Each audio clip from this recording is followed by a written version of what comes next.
ഒരിടത്ത് ഒരമ്മ പന്നിയും അവളുടെ 3 കുഞ്ഞുമക്കളും ഉണ്ടായിരുന്നു. ഉണ്ണി, അപ്പു, കണ്ണൻ. അവരെല്ലാം വളരെ സന്തോഷത്തോടെ ഒരുമിച്ച് ജീവിച്ചു. മക്കളെ, അമ്മ പറഞ്ഞു, നിങ്ങൾ വളർന്നു വലുതായി ഇനി ലോകം കാണാൻ പോകണം.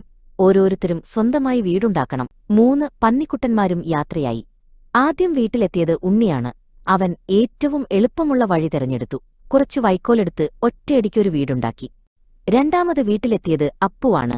അവന് വൈക്കോൽ പോരായിരുന്നു. അവൻ കുറേയേറെ മരക്കൊമ്പുകൾ ശേഖരിച്ച് ഒരു കൊച്ചുവീട് പണിതു.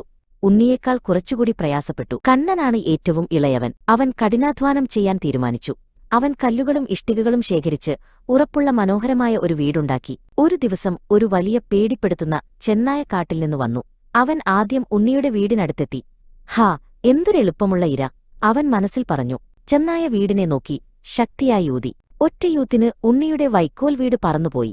പേടിച്ചരണ്ട ഉണ്ണി ഓട്ടി അപ്പുവിന്റെ വീട്ടിലെത്തി. അപ്പുവും ഉണ്ണിയും വിറച്ചിരിക്കുമ്പോൾ ചെന്നായ അപ്പുവിന്റെ വീടിന്റെ മുന്നിലെത്തി. അവൻ വീണ്ടും ഊതി. അപ്പുവിന്റെ കമ്പുവീടും നിലംപതിച്ചു. രണ്ടുപേരും ഓട്ടി കണ്ണന്റെ ഇഷ്ടിക വീട്ടിലെത്തി. അവർ വേഗം വാതിലടച്ചു. ചെന്നായ ദേഷ്യത്തോടെ വീണ്ടും ഊതി. പക്ഷെ കണ്ണന്റെ വീടിന് ഒരു കുലുക്കവുമുണ്ടായില്ല. വീണ്ടും വീണ്ടും ഊതിച്ചെന്നായ ശ്വാസം മുട്ടിത്തളർന്നു. അവൻ നിരാശനായി തലകുനിച്ച് കാട്ടിലേക്ക് തിരിച്ചുപോയി. 3 പന്നിക്കുട്ടന്മാരും സുരക്ഷിതരായി സന്തോഷത്തോടെ കണ്ണന്റെ വീട്ടിൽ താമസിച്ചു.